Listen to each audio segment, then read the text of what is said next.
Hello to all. Today we are going to start a new chapter, Ecosystem, from unit Ecology and Environment.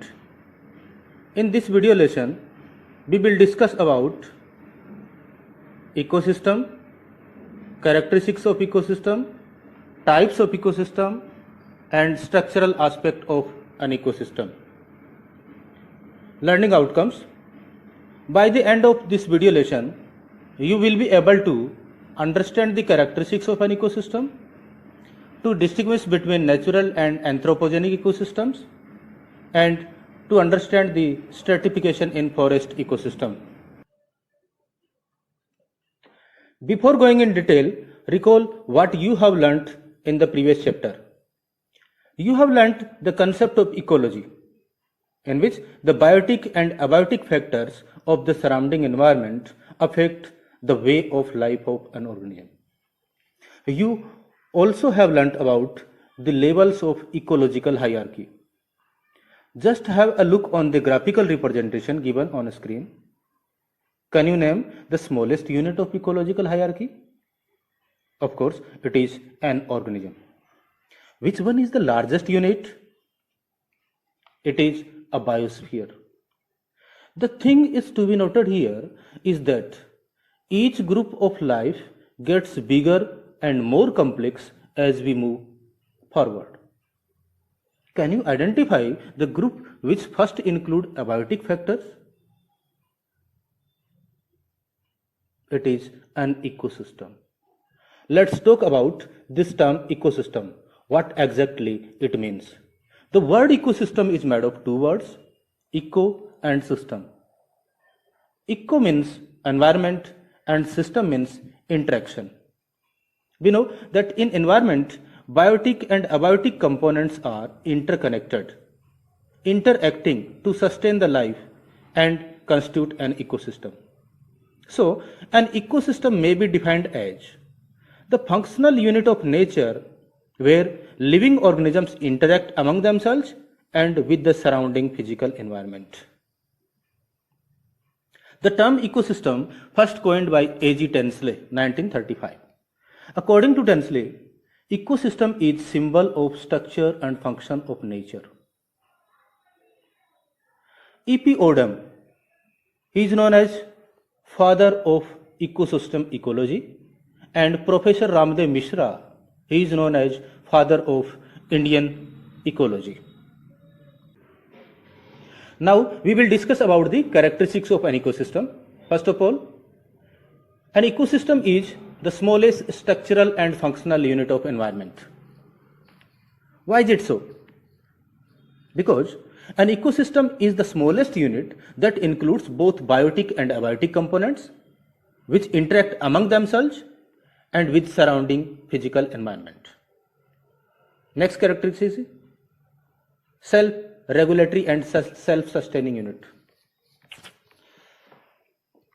Now we will discuss about the characteristics of an ecosystem. First of all, an ecosystem is the smallest structural and functional unit of environment. Why is it so? Because an ecosystem is the smallest unit which include both biotic and abiotic components which interact among themselves and with surrounding physical environment. Next characteristics is an ecosystem is self-regulatory and self-sustaining unit because it has no human interference. Each trophic level controls the other trophic levels. Next characteristics is ecosystems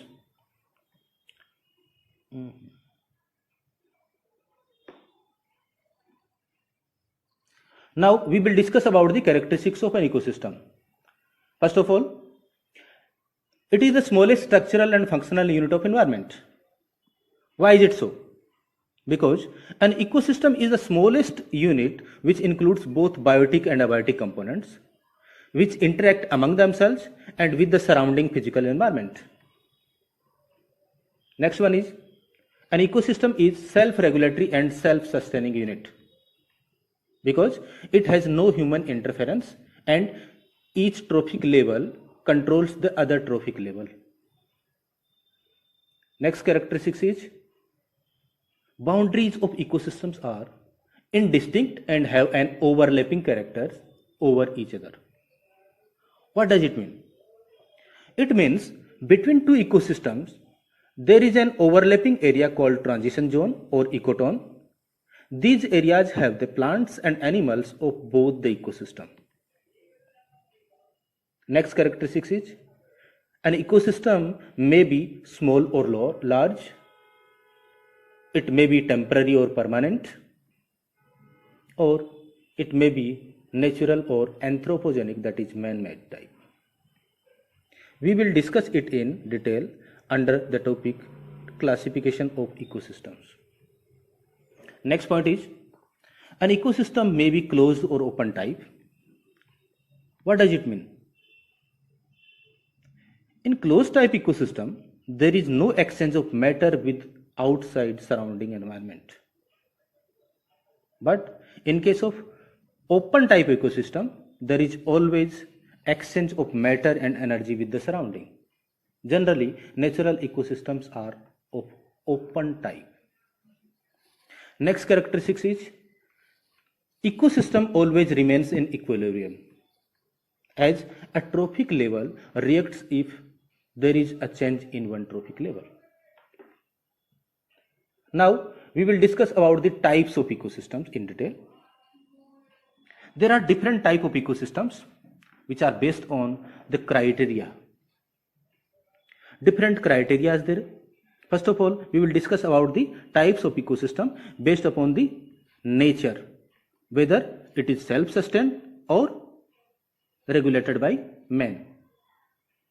On this basis, ecosystems are of two types. First, natural ecosystem, and second, artificial ecosystem.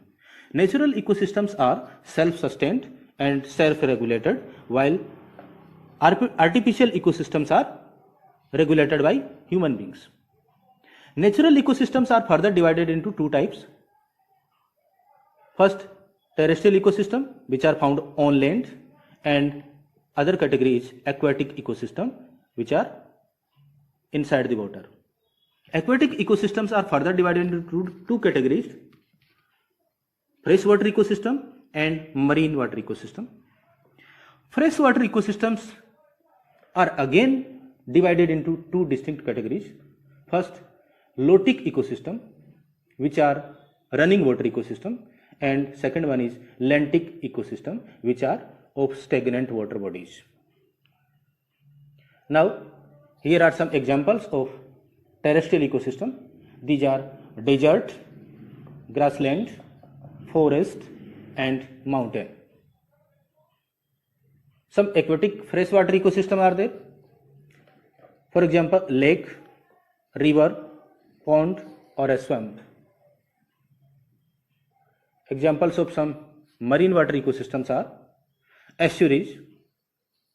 An estuary is an area where one or more rivers meet an ocean. Coral reef. These are colonies of coral polyps held together by calcium carbonate. Oceans and polar ecosystems are also marine water ecosystem. Can you name some man-made ecosystems? Well, a crop field, aquarium, a garden, and a dam. All these are man-made ecosystems. They are regulated and maintained by man. Now we will discuss about the types of ecosystem based on their size. On this basis, ecosystem may be of four different types. First of all, mega ecosystems. These are very large size ecosystem, for example, ocean. Second category is of meso ecosystem. These are of moderate size, for example, a forest ecosystem. Third one, micro ecosystem. These are of small size, for example, pond ecosystem. And fourth category is nano ecosystem. These are of very small size, for example, a drop of water. Is the drop of water a complete ecosystem? Yes, it is because it contains bacteria and microscopic algae as living component, that is biotic component. It contains matter for organisms to live. It receives sunlight which provides energy for the algae to grow. As new bacteria are produced, some die and are recycled to provide nourishment for the living bacteria. Since a single drop of water also contains living and non-living components interacting with each other, it can be considered as a whole complete ecosystem. Now we will discuss about the types of ecosystem based on duration up to which it lasts. On this basis, ecosystems may be temporary ecosystem. These are short-lived. For example, a rain-filled pond, lab culture of microbes. Second category is permanent ecosystem.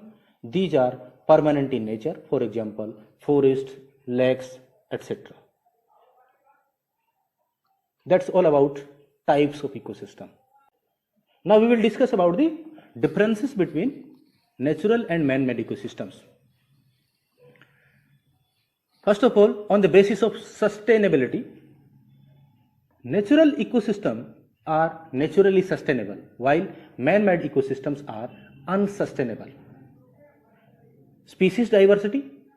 In natural ecosystems, species diversity is very high, while in man-made ecosystem it is very low, and generally for a crop field it is usually monoculture of the single species. If species diversity is more, obviously genetic diversity is high in case of natural ecosystem, and man-made ecosystem have generally low genetic diversity. If we concern about food chains, natural ecosystems have long and complex food chains, while in man-made ecosystem these are simple and often incomplete. In case of cycling of nutrients, natural ecosystems have natural and efficient system of cycling of nutrient, while man-made ecosystems, this is artificial and incomplete. If you talk about productivity of ecosystems, natural ecosystems have extremely variable productivity depending upon the conditions of environment, while man-made ecosystems have high productivity because their conditions are actually maintained by man. If you concern about ecological succession, in natural ecosystems it occurs, but in man-made ecosystem there is no ecological succession. Now we will discuss about the structural aspect of ecosystem.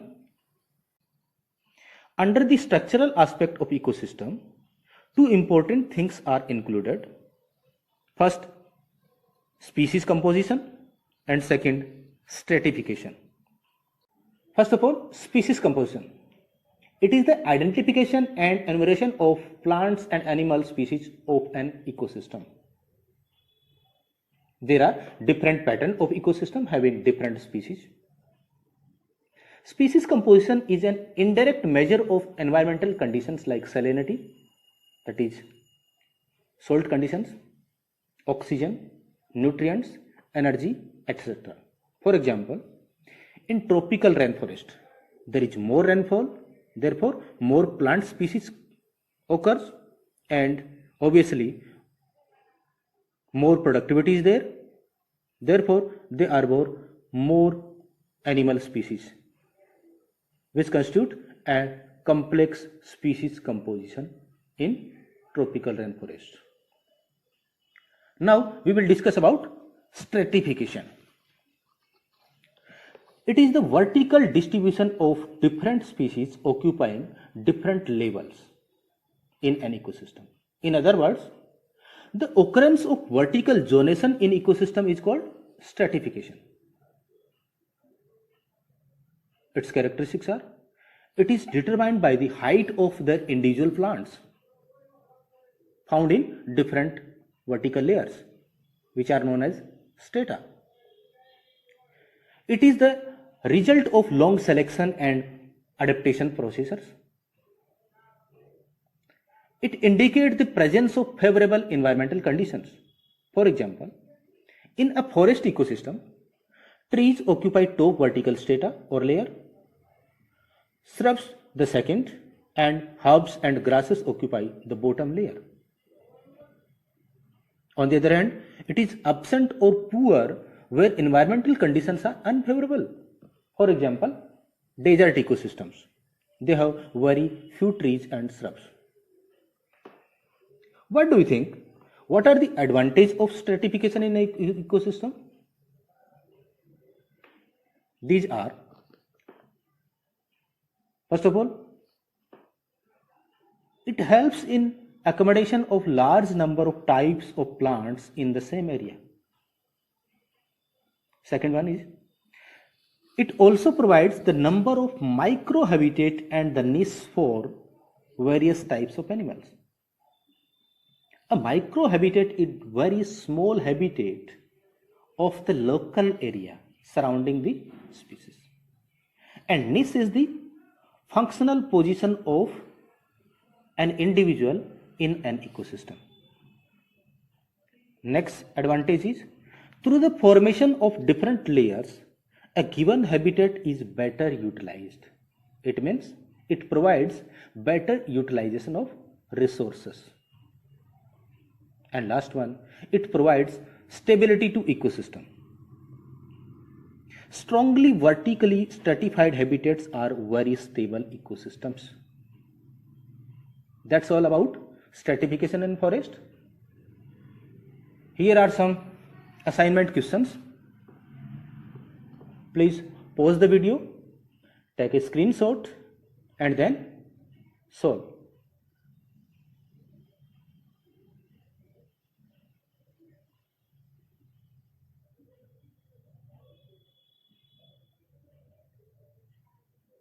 That's all for today. Thanks.